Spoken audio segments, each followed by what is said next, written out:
Take 7. Here we go. My YouTube channel is going, or will probably go in a new direction, and this is what it looks like. Me, power tools, and a voiceover. Simple things. So this is where we start. I'm sitting at my desk, wondering what to do with all the footages that I have shot in the past year and not having released any single video. In the past few years, I moved away from travel videos because of COVID towards a more talking head section, but it always felt very preachy. I did enjoy them to a certain extent, but as I said, felt very preachy. Always felt like I was putting on a show of some kind. What I'm trying to do here is, with this video and upcoming episodes, I'm trying to take a step back and be really chill about YouTube. I'll still try to make the shots look good, cinematic, rule of thirds, all that stuff. But in the meantime, I'll try to be more authentic, meaning the way I am. I don't want to show a perfect side where it looks like it's absolutely flawless. I'm just going to show you the mess that I am, which, to be fair, I don't think it's really the case. Occasionally, I think you go through these phases where you are sometimes a complete mess, and sometimes you own your shit and get up to speed. That's what I'm trying to do over here. Well, that being said, what am I really doing in the shot that you're seeing is I am prepping up my cameras and drones, checking their batteries and memory cards and all that stuff to document the process of me using my new power tool to clean the slanted roof of my house, but it does not go as per plan. I rarely use my drone these days, which is why I don't really charge it very much. And when I tried to use my drone after a long break, it didn't go as planned, and it had a malfunction, and it just went down and landed abruptly, because although it said it had 50% battery, it did not. And I don't want to blame my batteries because they are approximately 5 or 6 years old at this point, and I am a cheap fuck that doesn't want to get new batteries because even the replacements are like $80 each.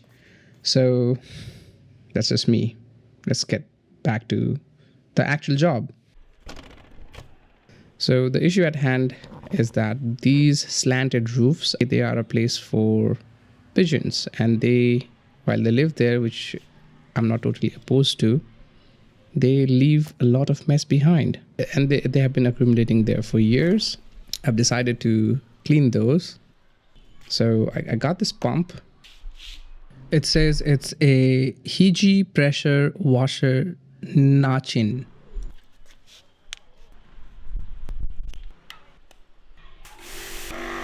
The machine works fine. I mean, much nicely than I anticipated it to be.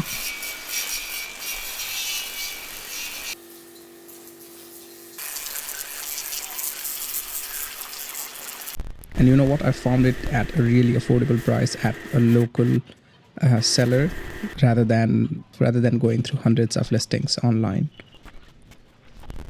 So if you're trying to buy a product, make sure you do browse it online, but also visit your local suppliers and sellers to see if they have something similar in stock or not, and get the one that suits you and your needs. At this point, I am moving the operation downstairs to this room from where it needs cleaning. And I did not move the motor down. Instead, I used this tape to lock the pipe in place so that I don't pull too much. And just when I wanted to use it, I forgot to switch it on.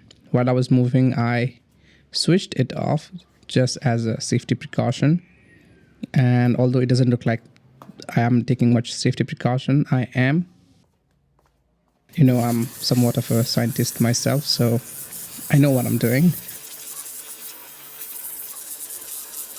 So as you can see, this is one of the most satisfying part of this project. Months and months of planning, and finally, this is the moment to shine for me and the motor. simultaneously.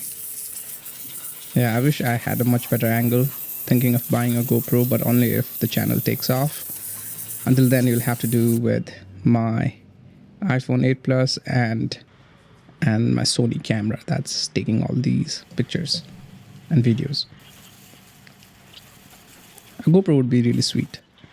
At this point in time, I started to notice that my pump is a little too powerful, or the way I'm using it is a bit rough, such that it's eroding some layers of paint. Yeah, there you go. It's too powerful that it eroded some layers of paint, and I had to be careful if I'm planning to use it again and again, but that's not my permanent plan.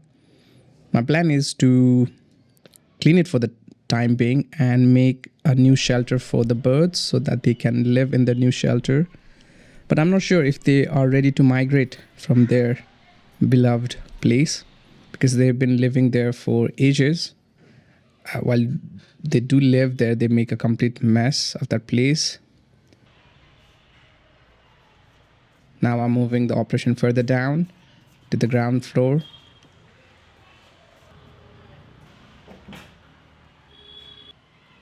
I'm doing a dry run to imitate how it's going to be when I do it from an elevated surface. I would also suggest anyone doing stuff trying to do a dry run on the new things, especially if they are doing something for the very first time, and see how a dry run would be to anticipate a wet run. Not that you would say it a wet run, but the actual run. Because you never know, when you do these kind of things, something could go wrong, and you need to be safe. You need to stay safe. So at this point in time, the motor is pretty exposed to the water. As you can see, I'm focusing on the left side of the house, and depending upon where you see it. And when I come to the right, the water starts dropping right on top of the motor. So I moved it further away, and I clean these glasses, which are just dirty, and they are a bit inaccessible to clean up on a regular basis as well. So I clean them.